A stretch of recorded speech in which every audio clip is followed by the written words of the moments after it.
ఇప్పుడు ప్రపంచాన్ని ఊపేస్తున్న mini web series adolescence. మామూలుగా ఇలాంటి స్నో బనన్ టీవీ షోస్ని మన ఇండియన్స్ ఇష్టపడరు. పైగా ఈ 4 భాగాల సిరీస్ మన కల్చర్కు సూట్ కాదు. కానీ కంటెంట్ కనెక్ట్ అవుతుంది. ఎందుకంటే ప్రపంచం చేస్తున్న తప్పును ఇందులో ఎంతో ఎమోషనల్గా చూపించారు రచయితలు, దర్శకుడు. మన పక్కనే పిల్లలు ఉంటారు, మన ఎదురుగా సంతోషంగానే కనిపిస్తారు, స్కూల్ నుంచి ఇంటికి వస్తారు, ఇంట్లోనే తిరుగుతూ ఉంటారు. ఇదంతా చూస్తూ మన పిల్లలు చాలా సేఫ్ అనుకుంటాం. కానీ కానే కాదు. ఆన్లైన్ అనే భూతం ఒకటి ఉంది. దాంట్లోకి పిల్లలు చొరబడితే అంతే సంగతులు. తల్లిదండ్రులుగా ఎలా పిల్లలను పెంచాలి, ఏం చేయాలనేది చాలా గొప్పగా చూపించాడు దర్శకుడు ఫిలిప్ బరంటిని. అయితే దీనికి రచయితలు జాక్ థ్రోన్, స్టెఫెన్ గ్రహాం. ఇక నటుడు స్టెఫెన్ గ్రహాం చాలా మందికి తెలుసు. ఈ మధ్య నెట్ఫ్లిక్స్ లో వచ్చిన web series a thousand blows లో క్రూయల్ బాక్సర్ గా కనిపించాడు. అయితే ఇందులో మాత్రం చాలా ప్రత్యేకం. స్టీఫెన్ గ్రహాం ఆడియన్స్ ను తన నటనతో కట్టిపడేశాడు. కానీ అందరికంటే చెప్పుకోవాల్సింది ఓపెన్ కూపర్ గురించి. ఈ 16 ఏళ్ల కుర్రాడు 13 ఏళ్ల జెమీగా అత్యద్భుతంగా నటించాడు. సినిమా స్టార్ట్ అవడంతోనే మెషిన్ గన్నులతో జెమీ ఇంటిపై పోలీసులు దాడి చేస్తారు. 13 ఏళ్ల కుర్రాడు ఓ అమ్మాయిని హత్య చేశాడని అదుపులోకి తీసుకుంటారు పోలీసులు. అతని తల్లిదండ్రులు ఎడ్డీ మిల్లర్ సహా తల్లి, సోదరుడు నమ్మరు. కానీ హత్యకు ముందు రాత్రి కేటీ అనే హత్యకు గురైన అమ్మాయి వెంట జెమీ పడ్డట్లుగా ఆధారాలుంటాయి. వీడియో ప్రూఫ్స్ కూడా పోలీసుల దగ్గర ఉంటాయి. అంతేకాదు, ఒకానొక సమయంలో కేటీతో గొడవ పడతాడు జెమీ. అంతకు మించి పోలీసుల దగ్గర ఆధారాలేమీ ఉండవు. కానీ ఇన్స్టాగ్రామ్ లో మాత్రం జెమీ, కేటీల మధ్య చాటింగ్ ఉంటుంది. దాని ఆధారంగా జెమీని అరెస్ట్ చేస్తారు పోలీసులు. కానీ ఇక్కడే పోలీసులకు ఓ విషయం తెలుస్తుంది. కేటీకి శృంగార పిచ్చి. ఆమె కుర్రాళ్లను రెచ్చగొడుతుంది. చివరకు జెమీని కూడా నువ్వు మగాడివి కాదు అన్న కాంటెక్స్ట్ లో కామెంట్ చేస్తుంది. ఇతర బాయ్స్ తో కూడా తిరుగుతుంది. అయితే జెమీ తనకు తానుగా అందంగా లేనని భావిస్తాడు. ఎందుకంటే కేటీ తన గురించి పట్టించుకోదు. పైగా కేటీ 80-20 రూల్ చెబుతుంది. ఇది సామాన్య తల్లిదండ్రులకు అర్థం కాదు. ఇది ఈ తరం కుర్రాళ్ళు మాట్లాడుకునే సోషల్ మీడియా లాంగ్వేజ్. కొంతమంది జెన్జీ లాంగ్వేజ్ అని కూడా అంటారు. కేటీ ప్రకారం 80% అమ్మాయిలు 20% అబ్బాయిలను ఇష్టపడతారని, అందులో తాను లేనని భావిస్తాడు జెమీ. తాను మానసికంగా బాగోలేవని, కండలు లేవని వేధిస్తూ ఉంటుంది. దీంతో ఆమెను చంపాలన్న కోపం తెచ్చుకుంటాడు జెమీ. అయితే ఆమెతో గడపాలనేది కూడా జెమీ ఆశ. కాకపోతే శృంగారం అనే ఆలోచనలు అతనికి లేవు. కానీ ఒక రకమైన పోటీ తన స్నేహితులతో కనిపిస్తుంది. అయితే జెమీని బయటకు రమ్మని అడుగుతాడు. కానీ ఆమె టాప్లెస్ బూత్ ఫోటోలను పంపుతుంది. తనకే కాదు, చాలా మంది బాయ్స్ కూడా పంపుతుంది. అయితే విచారణ సమయంలో జెమీ విచారణాధికారితో వింతగా ప్రవర్తిస్తాడు. తనను విచారిస్తున్న అందమైన మహిళతో సంభాషణ చాలా ఆసక్తికరంగా ఉంటుంది. రెడ్ పిల్ ఈమోజీ గురించి, అలాగే కిడ్నీ బీన్స్ 100% గురించి చెబుతాడు. వాటి అర్థం నేటి తరం విచారణాధికారులకు కూడా తెలియదు. దాని అర్థం తనకు తానుగా అందమైన అమ్మాయిలను ఆకర్షించలేకపోతున్నానని వారికి చెబుతాడు. అందుకే తనకు తానుగా అందరికంటే అందవిహీనంగా ఉంటాననే భావనలో ఉండిపోతాడు. ఇక పర్పుల్ హార్ట్ అంటే కోరికలతో ఉన్నట్టు. ఎల్లో హార్ట్ ఈమోజీ పంపితే నేను రెడీ అని, పింక్ హార్ట్ ఈమోజీ పెడితే నువ్వంటే నాకు ఇష్టమని, కానీ శృంగారం మాత్రం ఇష్టం లేదని చెప్పటం. ఇక ఆరెంజ్ హార్ట్ అంటే నీకేం కాదని ధైర్యం చెప్పటం. ఇలా ఆన్లైన్ భూతం టీనేజ్ పిల్లలను ఎలా కమ్మేస్తుందనేది ఈ సిరీస్లో చెప్పారు. ఇక మొదటిసారి జెమీని జువెనైల్ జైల్ లాంటి కంట్రోల్ సెంటర్కి తీసుకొచ్చినప్పుడు భయపడతాడు. కానీ ఆ తర్వాత ధైర్యంగా ఉంటాడు. విచారణాధికారిని చాక్లెట్ సహా తనకి ఇష్టమైనవి తీసుకొస్తుంది. అయితే ఇద్దరి మధ్య వాగ్వాదం జరుగుతుంది. చివరకు బూతులు కూడా మాట్లాడుతాడు. అయినా ఆ అధికారిని ఓపికతో ఉంటుంది. ఇక చివరిగా ఓ ట్విస్ట్ ఇస్తాడు. నా మీద నీ అభిప్రాయం ఏంటని ఆ లేడీ ఆఫీసర్ని అడుగుతాడు. ఆమె షాక్ అవుతుంది. ఓ 13 ఏళ్ల కుర్రాడు ఇలా అడిగాడేంటా అని ఆమె బాధ. ఆమె షాక్లో ఉండి సమాధానం చెప్పదు. కానీ నువ్వంటే నాకు ఇష్టమంటాడు. అంతేకాదు, ఇది మరో రకంగా కాదు, పర్సనల్గా నువ్వంటే నాకు ఇష్టమంటాడు.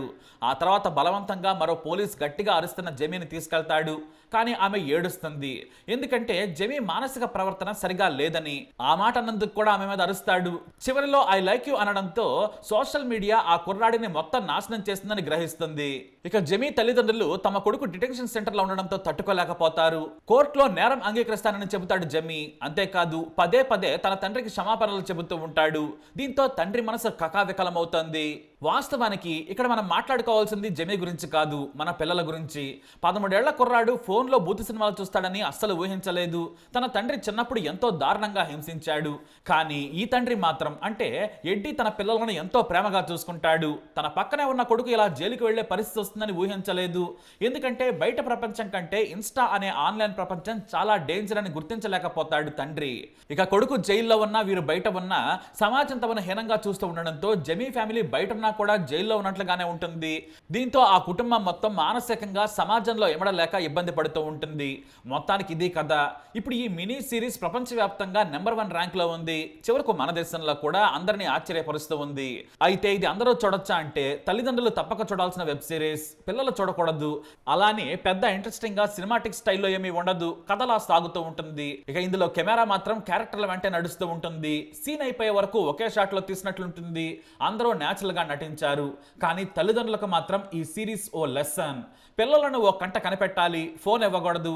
ఇస్తే సోషల్ మీడియా అకౌంట్స్ క్రియేట్ చేయనివ్వకూడదు. పిల్లలతో రోజు మాట్లాడాలి.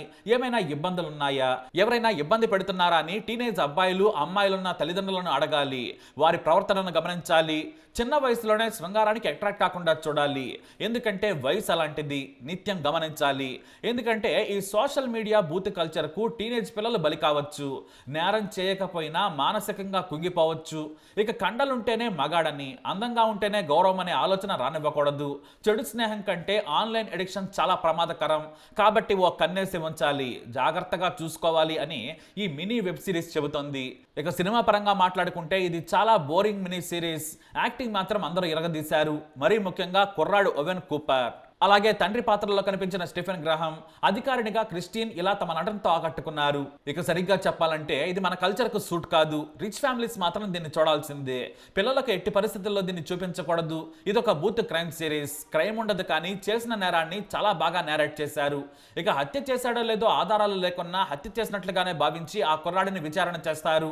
ఇది చాలా అమాయకంగా ఉంటుంది. ఎంక్వైరీ ప్రాపర్ గా జరిగినట్లుండదు.